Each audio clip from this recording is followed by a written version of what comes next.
为什么伊斯兰教各派要互打？揭开千年世仇的真相。第4章，红色幽灵巨献。前言：集权的继承与转生。欢迎回到我们的频道。在上一集，我们看到了20世纪中叶，中东社会面对现代化危机时的集体恐慌。为了对抗强大的世俗力量与西方帝国主义，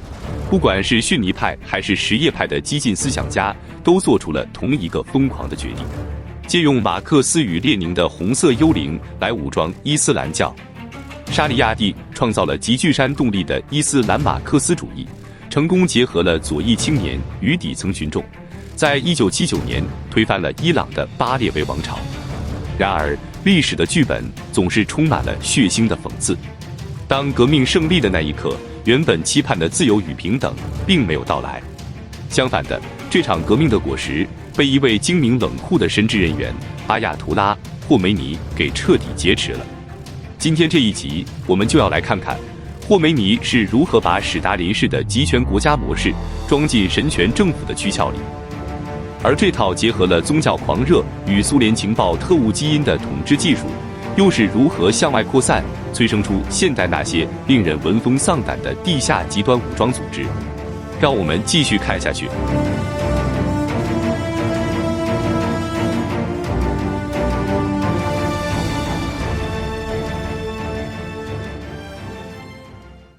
第一部分，霍梅尼的史达林式集权国家重现。1979年伊斯兰革命胜利后，历史并没有走向沙里亚蒂所设想的那种自由平等的伊斯兰社会主义乌托邦。这位革命建筑师在革命前夕神秘死亡，而他亲手栽种的庞大革命果实随即被另一位冷酷精明的神职人员彻底劫持，他就是阿亚图拉·霍梅尼 Ruhollah Khomeini。霍梅尼建立了现代中东历史上第一个由激进神职人员绝对主导的神权共和国。当我们冷静地用政治学工具去解构霍梅尼政权的运作模式时，会震惊地发现，他在巩固权力与国家机器的管理上展现出的根本不是什么古老的宗教智慧，而是令人不寒而栗的史达林式集权特征。美国著名外交官乔治·肯南 （George F. Kennan） 在1947年分析苏联行为根源时所建立的经典框架，被现代地缘政治学者发现，可以近乎完美地用于分析霍梅尼治下的伊朗。首先，如同史达林时期的苏联，霍梅尼政权的生存核心高度依赖一种自我实现的被唯独感。霍梅尼在意识形态上，极力将外部世界，特别是以美国为首的西方世界，形塑为绝对邪恶、试图扼杀革命的敌人，并疯狂地向周边逊尼派国家输出革命。这种极具侵略性的孤立主义政策必然会引发国际社会的强烈制裁与防堵，而这恰恰落入了他的算计之中。霍梅尼与他的继任者完美地利用这些外部压力，向国内民众证明：你们看，外面的世界确实对我们充满了敌意和围剿。借此，政权可以理直气壮地将国内经济的凋敝、物资的匮乏，全部归咎于外部敌人的经济封锁，同时更能以保卫革命成果、抵抗外敌为由，对国内所有追求民主、自由的异议人士进行毫无人道的残酷镇压与清洗。正因如此，伊朗高层曾留下一句极度坦白的政治名言：我们需要与美国为敌，因为一旦失去这个外在的敌人，政权内部清洗与存在的合法性将瞬间崩解。其次，为了将权力绝对集中，霍梅尼彻底颠覆了什叶派延续了上千年的教士不干政传统，强行推出了激进的教法学家监护理论，赋予最高领袖凌驾于所有世俗法律，甚至超越祈祷与斋戒等基本伊斯兰宗教戒律的绝对裁量权。为了保卫这个前所未有的神权集权体制，霍梅尼完全模仿了列宁与史达林建立契卡与 KGB 的特务模式，绕过正规军，建立了一支完全独立、直接对最高领袖效忠的庞大安全与军事体系——伊斯兰革命卫队与巴斯基民兵。这套安全机构在建立之初，其核心任务并非对外作战，而是对内进行无情的肃反。他们用最血腥的手段清洗了当初一起并肩作战的共产党人、自由派反抗者以及主张温和路线的传统教士。随后，这部特务与武装机器迅速膨胀，掌控了国家的所有核心油田、经济命脉与情报监视网络。史达林主义的警察国家模式就这样在伊朗的土地上完美的借尸还魂，装进了神权政府的躯壳中。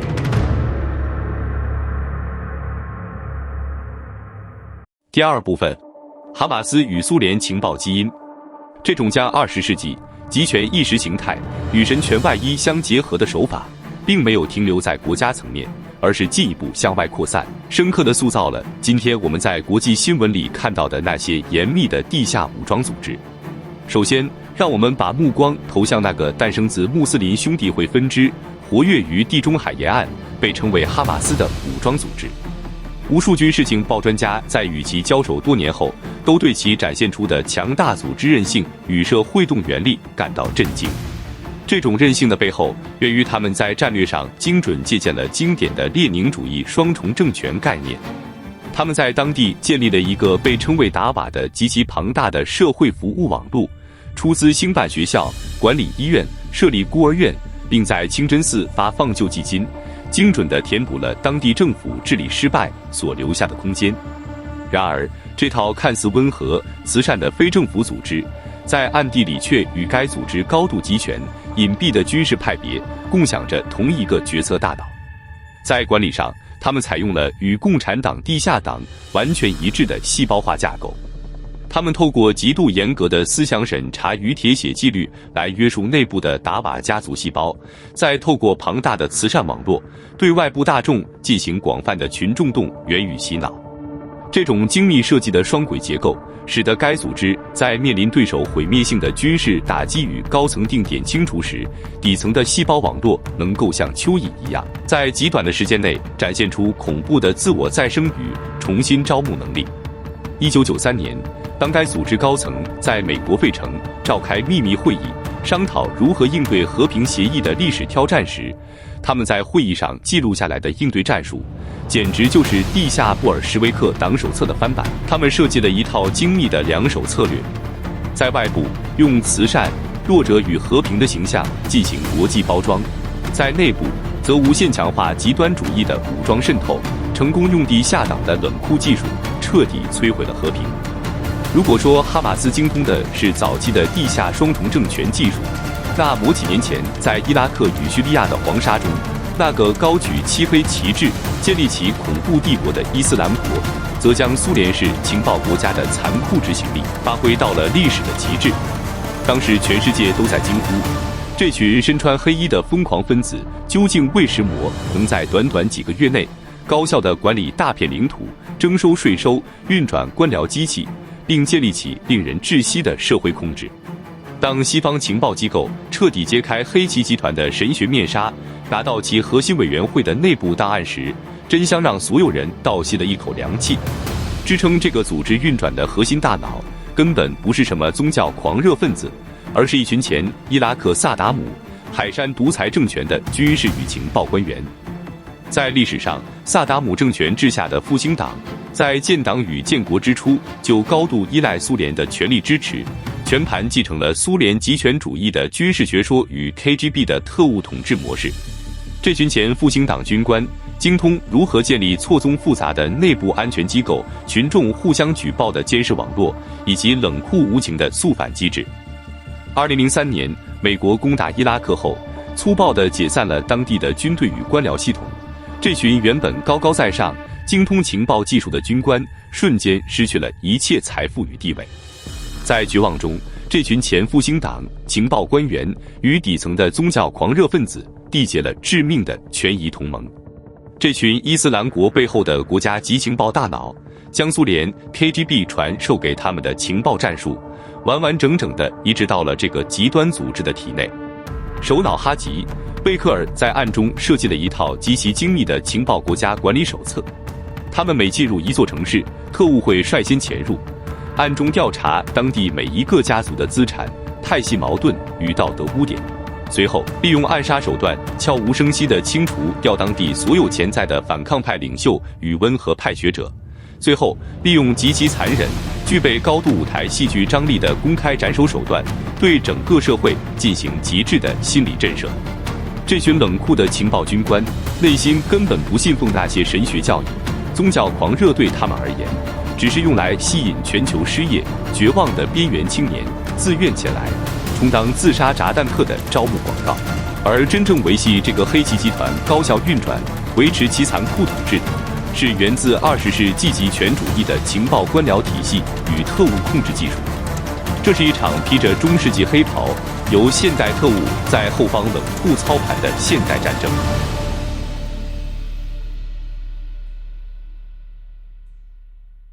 第3部分，幽灵子民的同室操戈。当我们看到这些高举宗教旗帜的极端武装组织与神权国家在历史舞台上轮番登场时，主流大众往往会产生一个直觉的误解：既然他们都仇视西方，都精通20世纪的地下党技术与特务统治，那他们理所当然会联手组成一条黑暗的反美统一战线。然而，历史的残酷与讽刺往往超乎人们的想象。当同一个极权主义的残酷基因，同一套列宁与 KGB 的控制技术，被灌进截然对立的两个狂热信仰中时，他们之间爆发的并非邪恶的同盟，而是人类历史上最冷酷军团之间的终极绞杀。几年前席卷中东的伊斯兰国，在西方媒体的国际新闻叙事里，其对手似乎永远是美军的航空母舰、精确导引飞弹，或是英勇的库德族地面部队。这层刻意过滤的媒体滤镜，隐瞒了一个血淋淋的地缘真相：在地面上出兵最狠、砸钱最多、死伤最惨烈，甚至默默打光了整整一代基层精锐来对抗伊斯兰国的，恰恰是同样继承了苏联特务基因的伊朗什叶派神权政府。对于伊朗而言，伊斯兰国的崛起不是普通的边境冲突，而是一场灭国级的终极威胁。而在伊斯兰国极端逊尼派瓦哈比主义的神学观里，什叶派并非单纯的异教徒，而是比基督教、犹太教还要该杀1000倍的叛教者。伊斯兰国当年的狂暴扩张，口号就是屠尽什叶派，彻底炸毁伊拉克境内延续1000年的什叶派圣地。如果任由黑旗集团吞并伊拉克与叙利亚，伊朗的什叶派走廊不仅会彻底断裂，伊朗本土更会面临直接的亡国之灾。这是一场毫无退路的生存绞肉战。2014年，当伊斯兰国的钢铁洪流逼近伊拉克首都巴格达仅10几公里，伊拉克政府军全面溃散的绝望时刻，伊朗展现出了惊人的源自史达林警察国家的动员与执行力。伊朗那位后来在2020年被美军无人机炸死的传奇特务头子，圣城军司令卡西姆·苏莱曼尼 Qasem Soleimani 抱住空前的亡国感，亲征前线。他直接带领特种部队飞抵巴格达，强行接管了战场的实质指挥权。美军主要躲在冷气房里，透过荧幕按下导弹按钮，而伊朗则直接将其庞大的军事与财政机器开足马力。他们在伊拉克就地动员，组建了高达10几万人的什叶派民兵联军人民动员军 PMF。 在叙利亚战场，伊朗源源不绝地空运黎巴嫩真主党的百战精锐，甚至从阿富汗、巴基斯坦的什叶派社群中招募了数万名志愿军，前赴后继地填入战场。在伊拉克摩苏尔的残垣断壁中，在叙利亚荒漠的漫天风沙里，两股同样具备现代特务组织基因的残忍势力展开了一颗子弹、一栋房子、刺刀见红的惨烈肉搏。伊朗与其代理人部队在抗击伊斯兰国的战场上，默默死伤了数万名士兵，甚至陨落了多位身经百战的高阶将军。这正是历史最深沉、最惊悚的黑色幽默。两个不共戴天的死敌，虽然在宗教信仰上势不两立，但在组织的骨子里却分享着同一个冷战时期的苏联特务骨架。他们用从同一个红色幽灵老师那里学来的冷酷技术、细胞化架构、群众动员、余铁血素反手段，在两河流域的古老土地上，彼此将对方疯狂地送进地狱。这场同室操戈的绞肉战，将20世纪极权主义的残酷发挥到了有史以来的极致。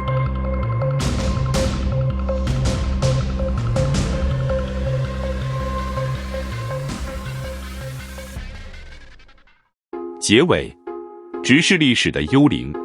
讲到这里，我们终于将现代中东联绵战火背后那幅最幽暗、最复杂的完整拼图彻底拼凑完成了。从西元7世纪先知逝世后的那场政治继承权争夺，到20世纪初英法欧洲列强在地图上用直尺粗暴画下的人工国界与体制化分赃，从冷战阴影下沙乌地与伊朗为了地缘霸权、能源控制，在宫殿里冷酷计算的代理人战争，再到1917年从北方蔓延而来，将列宁主义先锋队、马克思阶级斗争与史达林警察国家技术无缝注入宗教躯壳的红色幽灵。当然，我们还知道了这个幽灵还在某个东方大国寄生着，并不断向世界各国输出。现代中东的血流成河，无数家庭的破碎，从来都不是媒体笔下那种可以轻易用狂热无知或千年世仇就能概括的。恰恰相反，这是一场融合了古代历史的悲情认同、现代大国的利益算计，以及20世纪最残酷的极权主义所造成的悲剧。宗教在这里只是被各方强权、独裁者与极端组织用来包装他们权力权谋的华丽外衣。唯有看透这层层堆叠的历史迷雾，直视那个游荡了100多年的红色幽灵，我们才能真正理解驱动这些独裁政权与极端组织，以及蛊惑无辜人民推翻政府后又深感懊悔的根源究竟是什么，以及我们是否正在面对它，还是已经与它同化。这里是细说伊斯兰系列，感谢您的收看。历史的伤痕虽然沉重，但唯有找寻真相，真相才是唯一的指路灯。我们下个系列见。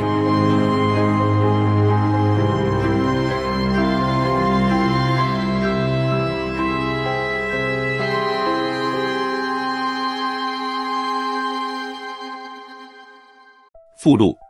钱从哪里来？即全机器与地下武装的创始经脉。在历史的聚光灯背后，任何庞大组织的兴起都离不开源源不绝的资金。当我们掀开共产党建党初期哈马斯与伊斯兰国的神圣外衣，会发现他们的地下财政史就是一场交织着黑市、抢劫与地缘博弈的血腥故事。1. 共产党建党初期红色特工与暴力的第一桶金。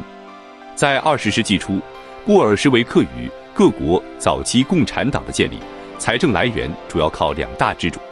一、史达林的银行大劫案与黑道勒索。